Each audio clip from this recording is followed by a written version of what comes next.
It's the Real News Network. I'm Greg Wilpert in Arlington, Virginia.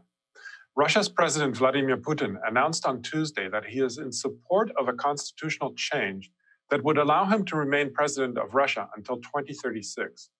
Putin has already served as president or prime minister of Russia for 20 years now. The existing constitutional term limit provision prevents Putin from running for president again when his current 6-year term expires in 2024. However, in January, his party proposed a series of ambiguous constitutional changes that unleashed speculation that he was planning to remain in power beyond 2024.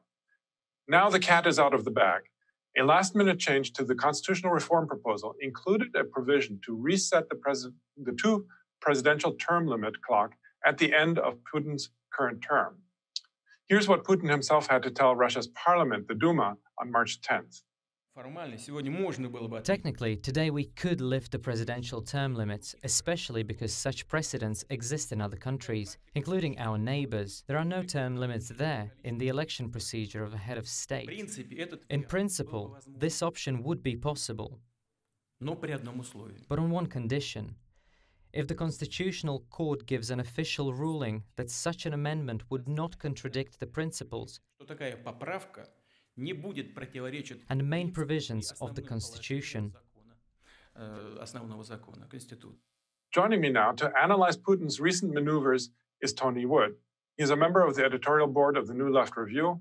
Also, he is the author of the book, Russia Without Putin, Money, Power, and the Myths of the New Cold War. Thanks for joining us again, Tony. My pleasure, Greg. So how do you interpret Putin's supposedly reluctant acceptance of this resetting of the term limit clock? I mean, what does it mean for Russia and its political system? So the last few months have been really a choreographed process that we can now see that has unfolded. First of all, Putin announced in January this package of ambiguous constitutional reforms that you mentioned. And then earlier this week, the suggestion comes apparently spontaneously from Valentina Tereshkova, the first woman in space who is currently a member of the Russian parliament, that we could in fact reset the term limit clock and Putin could therefore extend his rule to 2036. I think one of the things that this reform does, apart from allowing Putin to run in, for another several years, is actually it multiplies the options available to him. And I think we do need to bear in mind that Putin's real purpose in doing these reforms is not per se to stay in power indefinitely himself, but to increase the range of options available.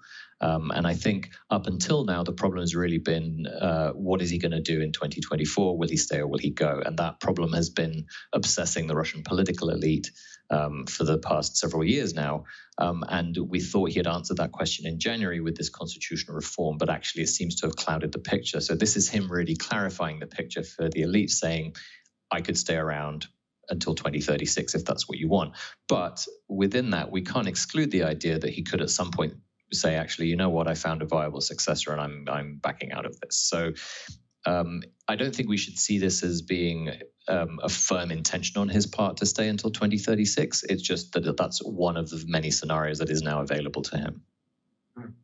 Now, Russia has a long history of powerful leaders from the days of the Tsars and then, of course, the leaders of the Soviet Union, especially under Stalin. And now with Putin. Now, talk a little bit about this history, and what does it indicate? Does it mean that this has to do with Russian culture, that Putin is, has this very strong position and is essentially looks like he's strengthening it? Yeah, I think there is to a certain extent the cult of the strong leader. The strong hand is the term in Russian that people use. But I think we can get a little bit too carried away by that in the West, certainly. I mean, during the Cold War, there was a lot of scholarship focused on the Kremlin and what was happening there. And then 20 years later, we had to then reevaluate everything we knew because actually and Soviet society was a lot more complicated than the whims and desires of one man. And this is certainly true today, that Putin himself is obviously a very powerful individual in a very centralized system, but there is a lot going on in Russia in elite power circles. And I think we really need to think about Putin not as a kind of all-powerful puppet master, but rather as a central kind of arbitrating figure in a kind of interplay of elite interests. And so the reason he has been there for so long is that he is a convenient figure for all of those different interest groups within the Russian elite, and he is able to resolve conflicts or to nullify them in a way that other figures could not. And I think this is also true, by the way, of previous Russian leaders. I mean, obviously Stalin, it's a different case. He actually, nullified conflict by killing people. But a figure like Brezhnev, for example, who was around for a very long time, was convenient to the Soviet nomenclatura elite as the person to have at the top. So I think we need to see Putin really in those terms, that he is a strong leader, but actually because he is a strong intermediary figure rather than that he's laying down the line to everybody below him in a kind of vertical chain. Now, there's no doubt that what happens in Russia also happens in an international context. As a matter of fact, the Kremlin and Putin cited unspecified international threats as a reason for the constitutional change. What are these threats, and what role do you think that they play in creating such a potentially long-lasting presidency? I think certainly the Russian economy is not doing very well. I think the current fears of recession, especially amid the coronavirus epidemic, the collapsing oil price is another major factor in the health of the Russian economy.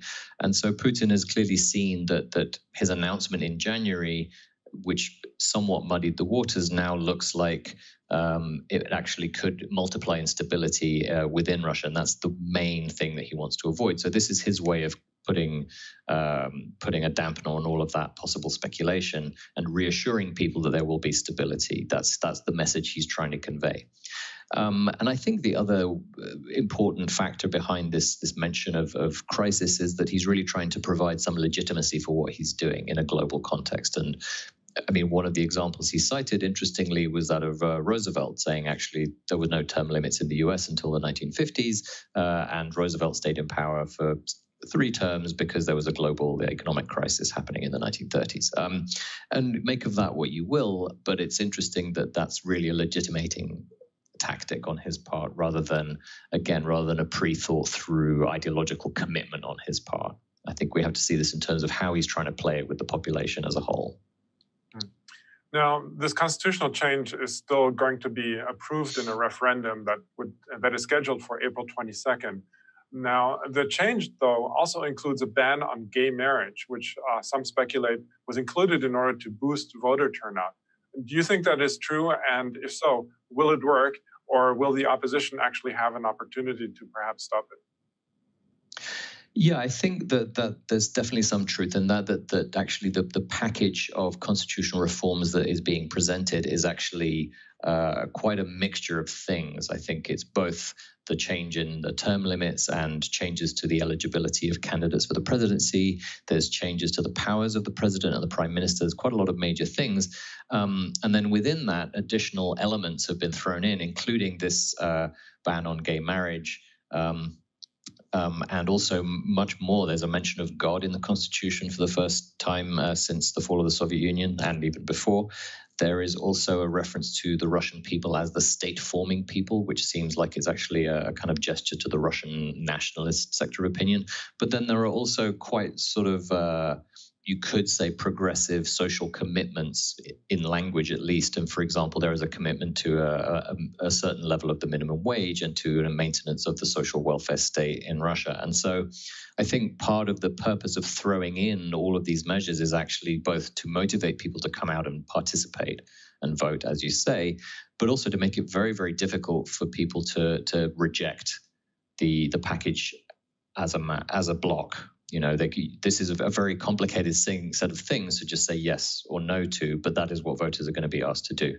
I think another important factor to bear in mind, which is quite technical, but I think important, is that this is not, the vote that you mentioned on April 22nd is not a referendum. It's called nationwide voting, which is a kind of euphemism that they've adopted recently in Russia because a referendum, according to Russian law, has a whole set of regulations that apply to it in terms of campaigning, in terms of airtime on TV, in terms of being able to adopt a position for and against and be allotted space on national television.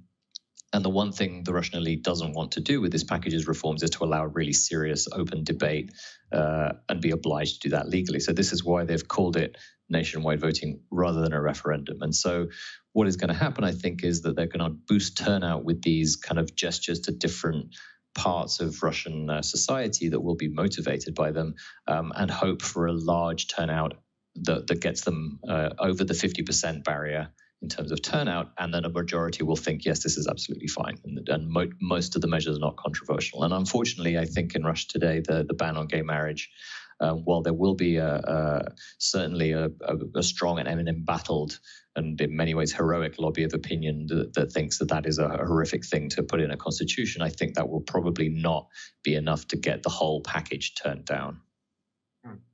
Okay, well, we're going to leave it there for now. We'll see how it turns out. I was speaking to Tony Wood, author of the book, Russia Without Putin, Money, Power, and the Myths of the New Cold War. Thanks again, Tony, for having joined us today. My pleasure, Greg. Thank you. And thank you for joining the Real News Network. Thanks a lot for watching. Appreciate it. But do us one more solemn favor. Hit the subscribe button below. You know you want to. Stay up on the videos.